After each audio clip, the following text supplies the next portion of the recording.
On the edges of the empire, Roman soldiers march off to defend the frontier villages from attack.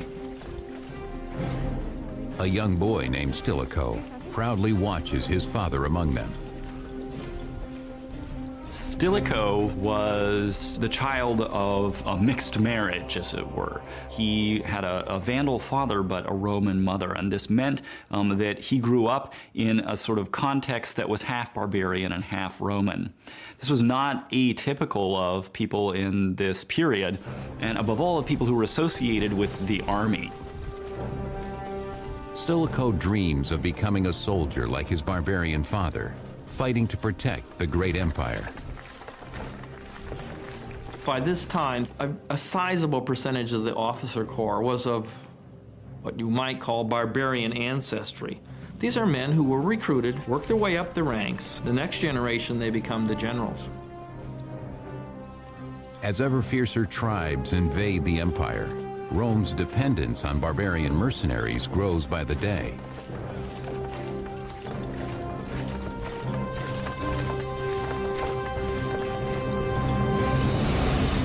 Under pressure to protect its expansive frontiers, the empire divides in two. The west is defended by Emperor Valentinian in Rome, while Emperor Valens defends the east in Constantinople. But Valens is challenged in 378 AD when a savage enemy attacks the city of Adrianople.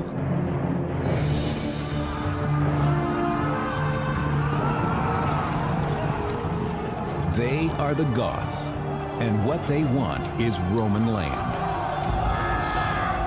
They intend to destroy the Roman forces with muscle, steel, and fire, knowing the heavily armored Romans will quickly feel the heat as the battlefield burns.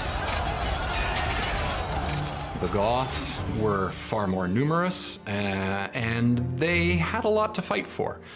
They'd been badly treated by the Romans, they'd been sold into slavery, they really had nothing to lose. During the Battle of Adrianople, Emperor Valens' soldiers are no match for the savage and relentless barbarian warriors. They attack, and everybody is pushed to the right. The Romans always edge to the right anyway, because you want to keep that right shoulder under the shield of the guy next to you.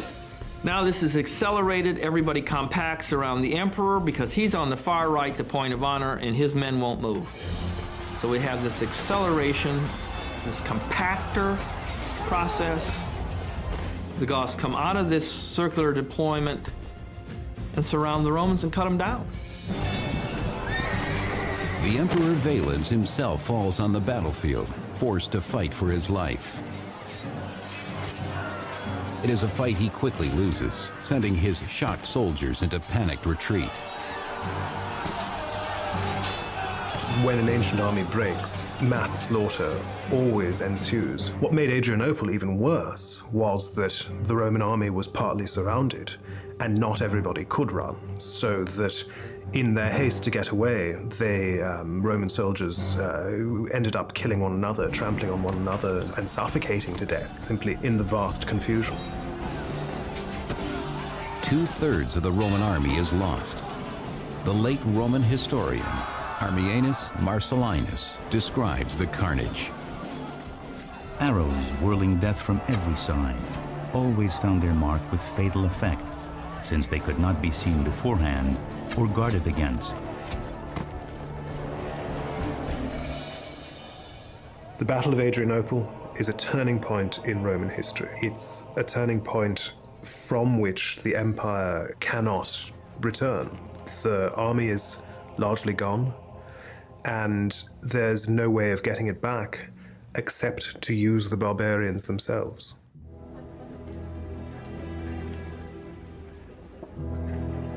The new Eastern Emperor, Theodosius, does just that. He invites the Goths to a banquet, offering them land in exchange for military service. At his side is Stilicho, now a Roman general in his early 20s. Stilicho was half a barbarian, as it were. He was half Vandal, half Roman. And as is typical for so many of these kinds of guys, he worked his way up through the army. Emperor Theodosius, relies on Stilicho to handle negotiations with the Goths, whom he plans to use as mercenaries. The conditions that the Goths achieve from Theodosius are highly unusual because it puts them in a stronger position than they might have expected. The most important thing is that they're not broken up. The Goths who have been fighting Theodosius are all settled in one place. And they're settled in one place without being put under Roman control.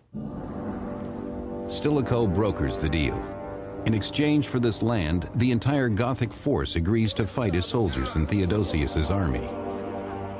Though Stilicho is himself a half-barbarian, Theodosius trusts him like a son and has no doubts. Stilicho was very good at what he did. He distinguished himself. He came to the attention of the emperor. And so as he worked his way through, he got higher and higher and was in command of a large contingent of Theodosius's army. But Stilicho's position does not make him next in line to rule.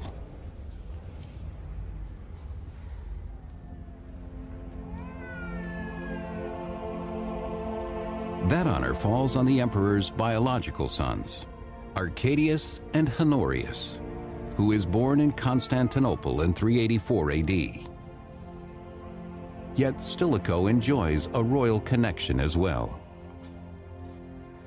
Stilicho was actually closely related to the Emperor Theodosius. He had clearly been selected from among the many barbarian or semi-barbarian generals as a future leader. So much so that the Emperor Theodosius had married Stilicho to his own niece, and this marriage was a strong point in cementing Stilicho's relationship with the imperial house throughout the course of his life. Though chosen by the emperor to lead, Stilicho's power will always be limited. As a barbarian or a half-barbarian, there was no way he was going to be emperor. That was it. Nonetheless, Emperor Theodosius knows he can rely on his most trusted general to help manage the Eastern Empire's biggest problem, the Goths.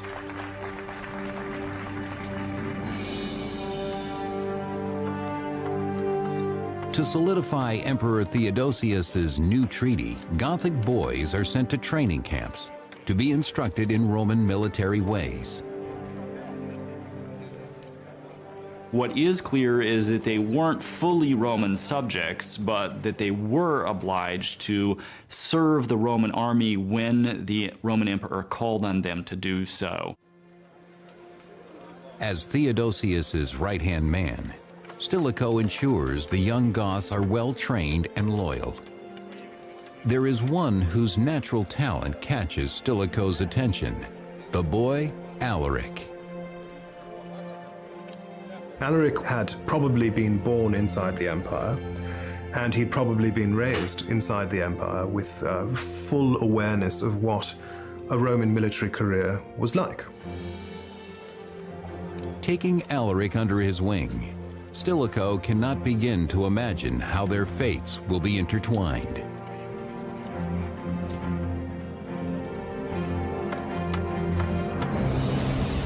Over the next decade, the Eastern Empire grows stronger under the combined rule of Stilicho and Emperor Theodosius. But their authority is jeopardized when a betrayal in Vienne, Gaul, rocks the Western Empire in 392 AD.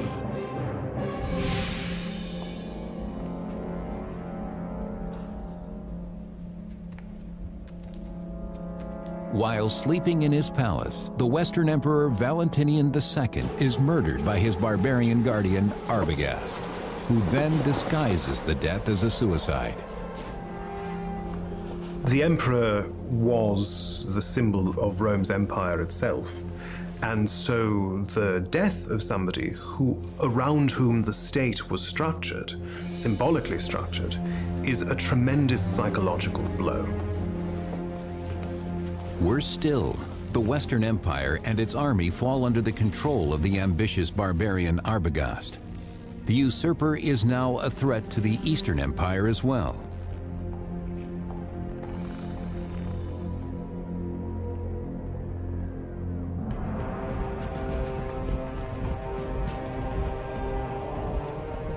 Without delay, the Eastern Emperor Theodosius leads his army westward to confront the usurper. He calls upon his trusted general Stilicho to prepare the troops for battle.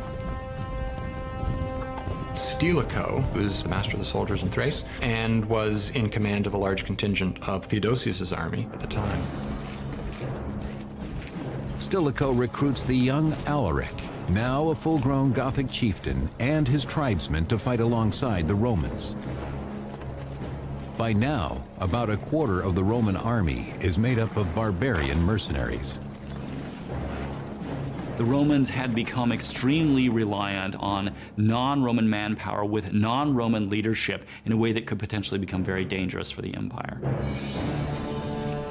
Emperor Theodosius recognizes this danger, but he has devised a plan to destroy the usurper Arbogast and weaken the Goths in one powerful blow.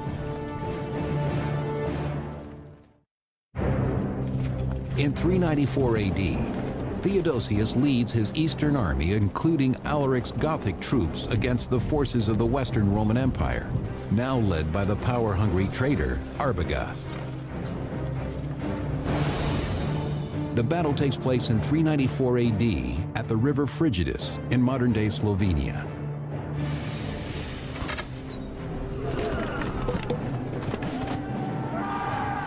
There, confronted with Arbogast's army, Emperor Theodosius orders Alaric and his Goths into battle first, preserving his Roman troops. He almost certainly deliberately put them on the front lines for the very first engagement, knowing that that was the most dangerous position for them.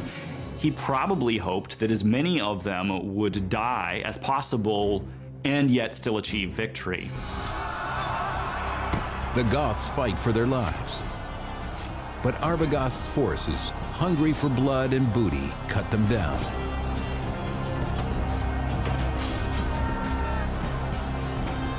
Just as defeat seems imminent, a fluke of the weather changes everything. It just so happened that the way that the troops were lined up, the winds were blowing very much against the forces of Arbogast and for the forces of Theodosius, so that the projectiles that were shot and thrown on the part of Arbogast's army failed to reach or have any effect on Theodosius's army. With this advantage, Emperor Theodosius defeats Arbogast soundly.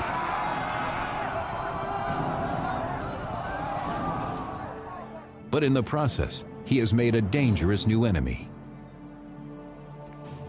As Alaric searches the bodies of the fallen Goths for survivors, Theodosius's betrayal cuts deep.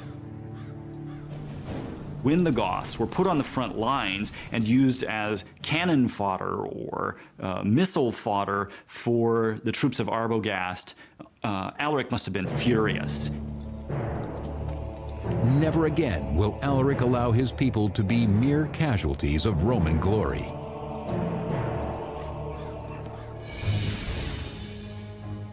While Theodosius celebrates his victory at the Frigidus and becomes the sole emperor of Rome, Alaric and the Goths take their vengeance, ravaging the Balkans for food and booty.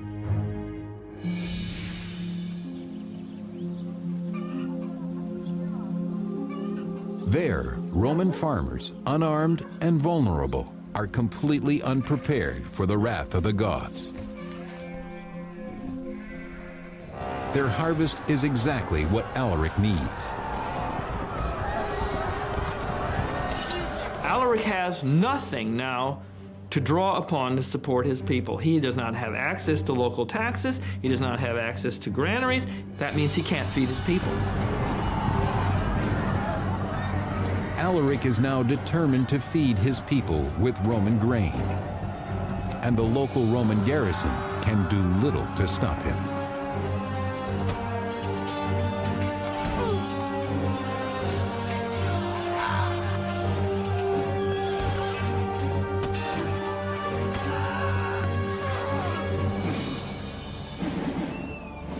Emboldened by their success, the Goths now declare Alaric their king.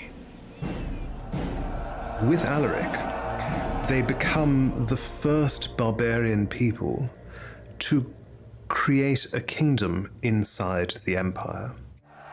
Alaric is very important because what he does is really forge the Goths as a single political unit and really create from a band of soldiers a people. Alaric's Gothic kingdom is unchallenged for now, as the empire faces other, more critical upheavals. In 395 AD, when Emperor Theodosius falls ill and dies, the empire is divided once again. His teenage son Arcadius is made Emperor of the East in Constantinople, and his 10-year-old son Honorius becomes Emperor of the West in Rome.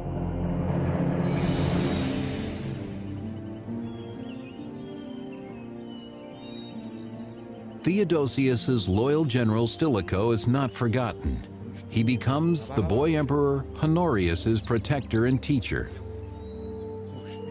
After Theodosius fell ill, it was Stilicho that he turned to for whatever reason. He says to Stilicho, according to one version or the other, that he wants him to be the regent of Honorius.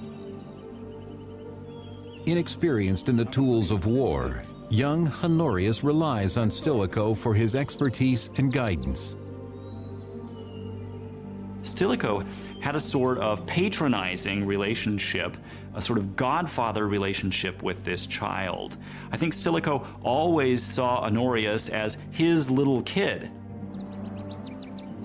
But Honorius is an indifferent student. Stilicho keeps a keen eye on him. He knows that the future of the empire depends on his control of the boy.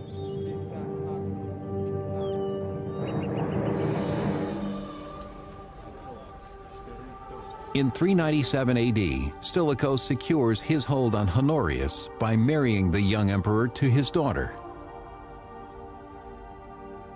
What he was really interested in is having his grandson be emperor, because he married his first daughter, Maria, to Honorius. So clearly he wanted Honorius's son and his grandson to be emperor. So that would be the only possible way that he could have direct familial influence over the next emperor. The wedding guests are scandalized at the joining of the royal bloodlines with a barbarian.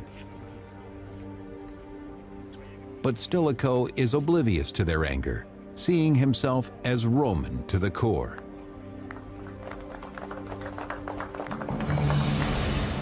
But Stilicho's power in Rome does not extend to the other young emperor, Arcadius, in Constantinople.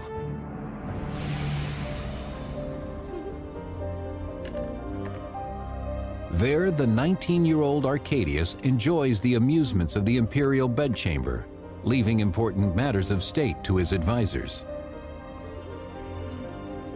Well, the fact that Theodosius, had he been alive to see his sons try to operate without his presence, would have been greatly disappointed. Of that there can be no doubt. Shockingly, Arcadius grants the honor of consulship to his chief of staff, the eunuch Eutropius. A eunuch as a consul is like having a porn star elected as president of the United States. This is just so far beyond the pale that people just can't believe it. A eunuch as consul is monstrous. But what makes him truly hated in Constantinople are Eutropius's plans to negotiate with the barbarian Goths.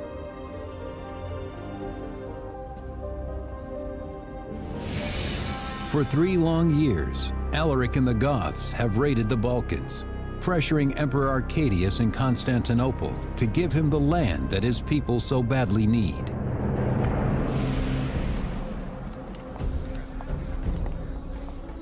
Finally, in 397 AD, Emperor Arcadius invites Alaric to Constantinople at the urging of Eutropius. Indifferent to politics, the emperor leaves the negotiations to the eunuch. Eutropius executed an agreement between the Eastern Court and Alaric. And Alaric, this Gothic leader, certainly saw in that a tremendous advantage, particularly the advantage of being able to gain supplies and potentially land from the Eastern Court. In return, Alaric promises the Goths will once again fight for the Eastern Empire.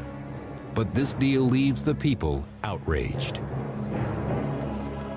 The Goths had regularly confronted the Romans in battle and actually defeated the Romans in battle.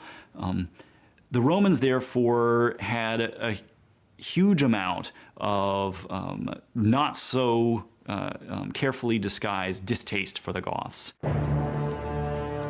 Poisoned with hatred for their one-time enemies, the angry people will not be satisfied until the streets of Constantinople flow with Gothic blood.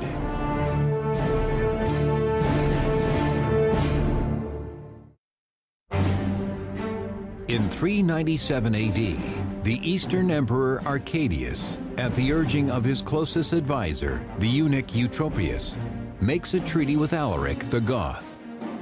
But anti-barbarian prejudice spreads like poison throughout the city.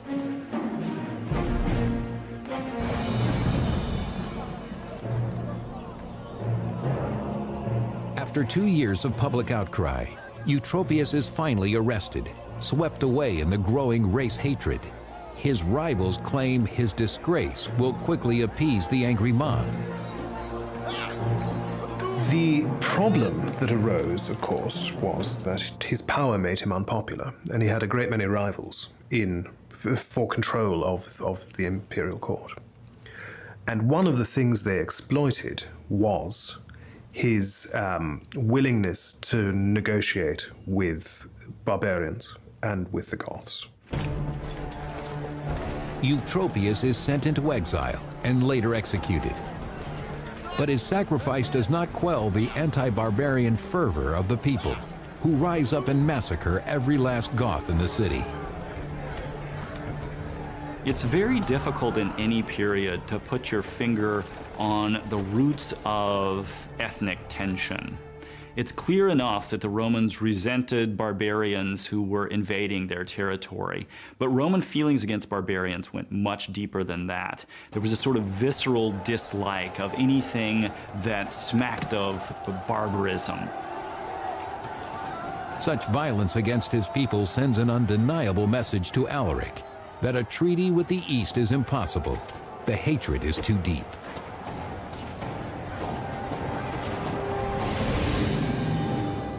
A desperate Alaric takes his people west to Italy, hoping to gain a favorable treaty from General Stilicho instead. But soon a terrible new force threatens both the Goths and Rome: the Huns.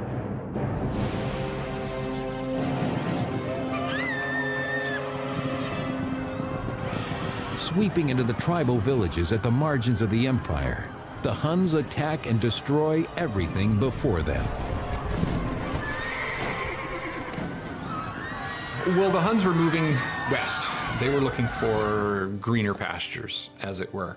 And they're forcing the various Germanic tribes, the nomadic tribes, the settled tribes to move out of their way. The Huns are nasty, they're ruthless, and no one wants to be near them. But to all intents and purposes, they're forcing the others ahead of them like a bow wave in front of a boat. And people are trying to get out of the way. Those who do not flee the savage horsemen are cut down with brutal precision. For the Huns leave no survivors. The Hunnic invasion forces other barbarian tribes deeper into Roman territory. And while Emperor Honorius moves the seat of the Western Empire to the better protected city of Ravenna, the defenseless villages of northern Italy fall prey to the barbarians' devastation.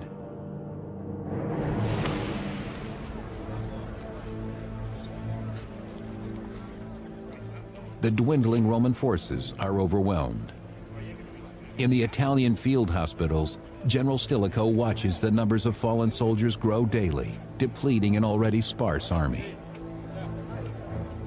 And I think that's one of the main problems that Stilicho faces. He just doesn't have a proper standing army. And it then becomes the major problem of the West. Throughout the 5th century, there isn't a standing army. Something happens, you got to run around, pay guys, gather sort of whatever mercenaries and whatnot you can, and get off to the battlefield as quickly as you can. With each soldier he loses, Stilicho grows more desperate. In order to defend Italy, he needed more troops. And in order to take back the rest of the empire, he needed more troops. And he needed them because much of the Western Empire wasn't under his control. Being half barbarian himself, Stilicho feels his support in the army is waning. Now he has no choice but to turn to the one person who can help him secure more troops: the Gothic king, Alaric.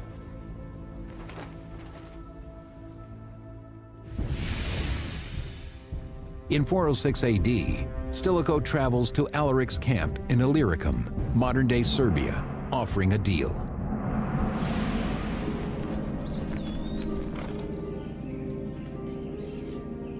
Alaric, eager for a treaty with Rome, welcomes Stilicho to his camp.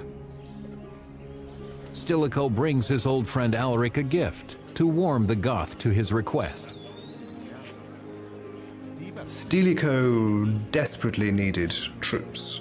There simply weren't enough Roman troops in Italy to go around. And the only reservoir of manpower was Alaric and his Goths.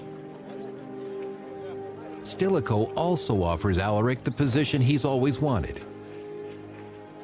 In 404, he wants Alaric to be given a Roman command, and he's given a Roman command so that Stilicho can then use him as an army to capture Illyricum, so that he can then use that as a launching pad.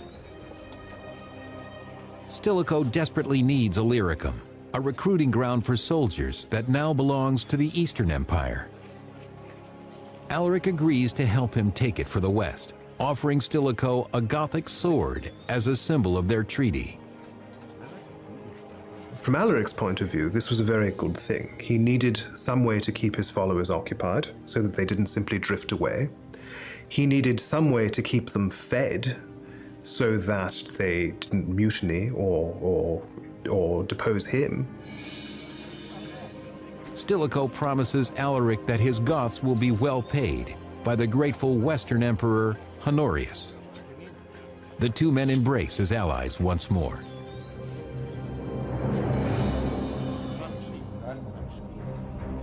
But years go by, and Honorius's court is unwilling to make good on Stilicho's promise to Alaric. Stilicho finds he has lost influence over the young emperor. By now, Honorius is a full adult, doesn't need a guardian anymore. Stilicho's position versus Honorius's court, the inner circle, that is a very difficult one, because as Honorius grew into adulthood, his court distances him, Honorius, from Stilicho's influence. Feeding the emperor anti-barbarian propaganda, these advisors have delayed Stilicho's plan to work with the Goths for years.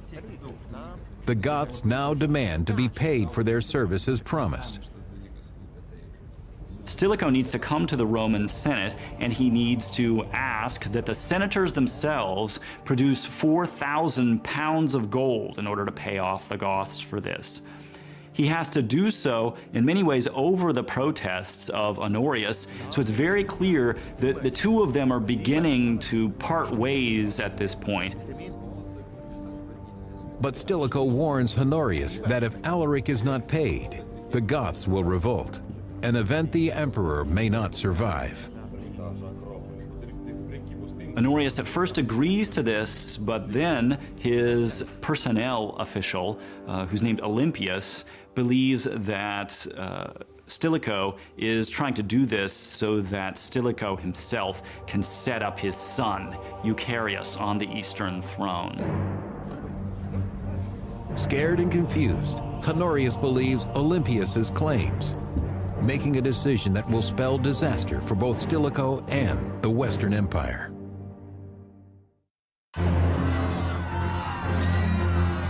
Facing barbarian invasions on the frontier, the Roman general Stilicho appeals to Alaric, king of the Goths, for troops. But Emperor Honorius's advisor, the anti-barbarian Olympius, turns the emperor against Stilicho.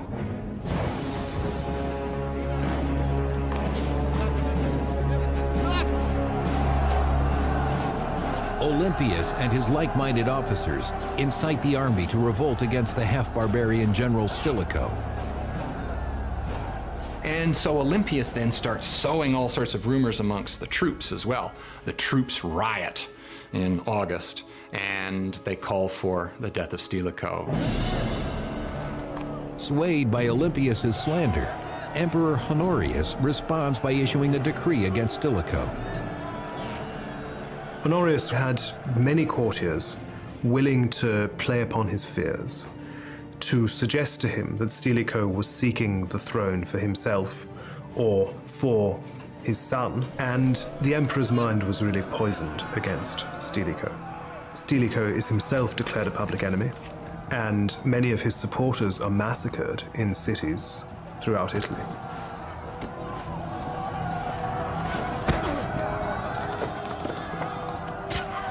Ethnic hatred explodes among the populace. 5th century chronicler Orosius. Stilicho was sprung from the barbarian Vandals, that cowardly, greedy, treacherous, and crafty race. The racially motivated violence is brutal, and the victims are quickly overwhelmed. Determined to cleanse the empire of all barbarians, the Romans now hunt for the general himself. The angry mob of Roman soldiers, eager for blood, finds Stilicho in a church in Ravenna, where he has taken refuge. Stilicho flees to a church and tries to escape the decree, knowing full well it will mean his death, but he's given strong assurances that he's only to be arrested and not to be executed. Despite his misgivings, Stilicho decides to give himself up willingly. He was in a position to seize the state for himself, had he wanted to. But he remained a loyal servant of the ruling family his whole life. Even at the end, when he was betrayed by the master he had served his whole life, he refused to rise up and resist. And it certainly spared Italy a civil war. Outside the church, among the angry mob, Stilicho finds Olympius waiting for him. Instantly, a second decree arrives ordering Stilicho's death. His attendants and bodyguards threaten that they will attack those who have been sent to arrest Stilicho, but Stilicho, in very noble fashion, agrees to allow himself to be killed so as not to stir up further trouble. Stilicho is stripped of the symbols that mark him as a Roman general. Stilicho himself is something of a tragic figure. He could quite easily have rebelled when he faced this hostility from his emperor, but instead he surrendered, left the church where he had taken sanctuary, and went quietly to execution. The great barbarian general is felled as those he sought to protect cheer on. His death excites the crowd, who are no longer satisfied by symbolic gestures.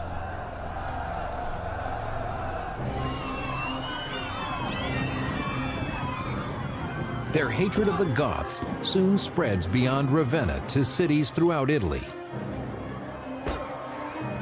Roman troops attacked any Gothic families, immediately killing as many as 10,000 of them as a response to this anti-barbarian sentiment that had arisen at the end of Stilicho's administration. 6th century historian Zosimus describes the massacre that occurs in the Italian cities in 408 AD. The soldiers fell upon the barbarian women and children in each city, and as if at a predetermined signal, destroyed them and plundered their property. Naturally, those Goths who remained alive and who escaped this massacre were no longer willing to associate themselves with the Romans, and they had an easy and quick place to turn: Alaric's army. 30,000 Goths instantly switched allegiance and joined Alaric. But with Stilicho's death, their treaty with Rome and the money and land it promised them vanish. Alaric and his now powerful army moved towards Rome to pressure Emperor Honorius to give them what they want.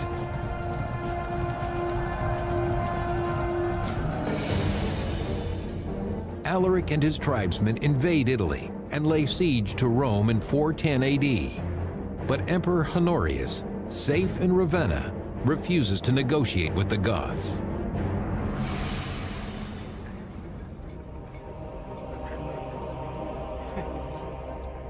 Honorius and his advisor Olympius care little for the people of Rome.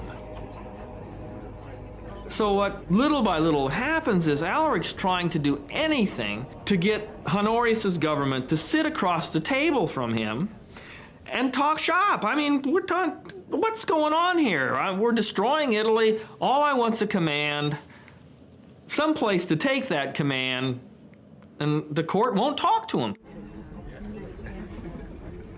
But the Roman senators insist that Alaric's demands must be met or the city will fall. They're negotiating a ransom, in essence, for their city. And what they agree to pay seems like a lot. It's many thousands of pounds of gold. Humoring the senators, Honorius agrees, sending Alaric word of a possible treaty. Come to Ravenna and we'll come to terms. But the anti-barbarian emperor has his own plans for the Goths. In the chaos following General Stilicho's death, the Goths lay siege to Rome. To save the city, Emperor Honorius agrees to make a deal with the barbarians' king, Alaric. Alaric and his troops begin their journey from Rome to Ravenna to meet Honorius for negotiations in good faith.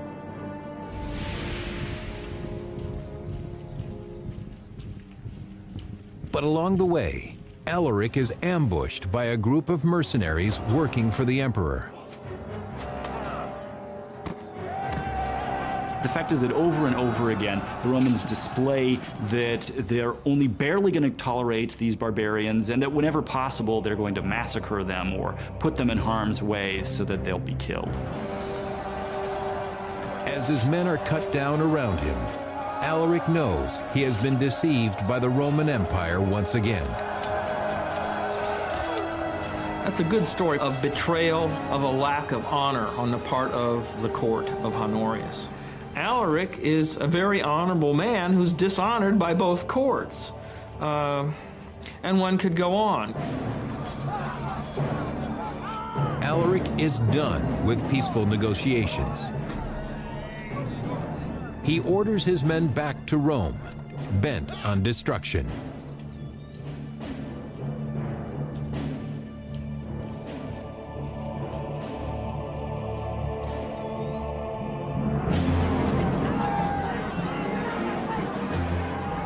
The Goths break through the gates of Rome in 410 AD and at long last enter the ancient Roman capital. For the first time in 800 years, the great city is sacked. It's important to realize that Alaric didn't want to sack Rome, and he did not want his army to sack the city. It was a decision made out of frustration at the fact that really 2 years' worth of negotiation had failed to get him anything that he wanted. And in the end, he saw no other way forward but to allow his army to sack Rome. Unlike the Romans, who so recently slaughtered thousands of Goth women and children, Alaric orders his soldiers to show restraint. Alaric clearly did his best to stop his troops from indiscriminately killing people or seizing captives. Nonetheless, For 3 days, the Goths plunder the riches of Rome, taking all they can carry.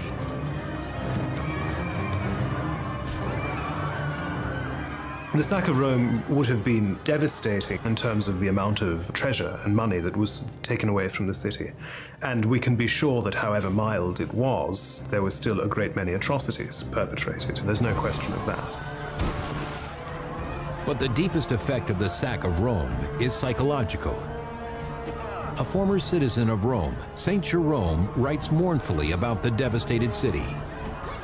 My voice sticks in my throat, and as I dictate, sobs choke my speech. The city which had conquered the whole world was itself conquered.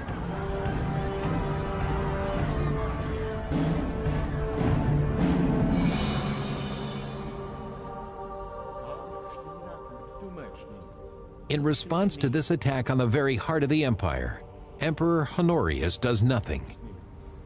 It becomes clear that Stilicho's death has robbed the empire of its last great leader. Honorius is, in a sense, a captive courtier figurehead, alone in his palace, surrounded by courtiers, with no real sense of what's going on in the world, or anything else, for that matter.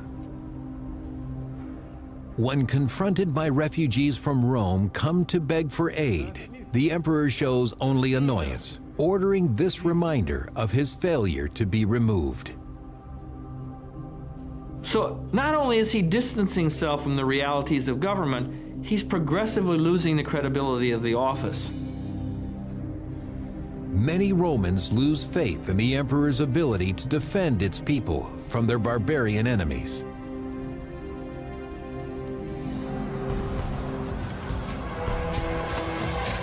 Their fears will be justified. As the Goths continue to savage the dwindling Roman army, the emperor is powerless to stop them. The Goths are here to stay.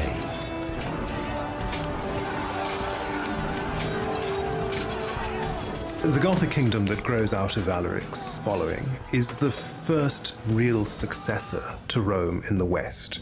It's the first part of Roman territory to fall away, and it's the first of many. Over the next 40 years, barbarian tribes will continue to pour across the vulnerable borders of the empire, taking large regions of Roman land.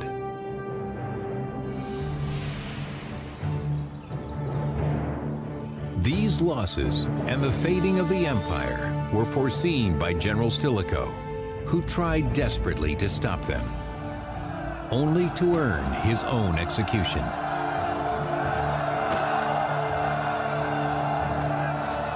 Stilicho's tragic downfall foreshadows the terrible and irreversible fate of the empire itself.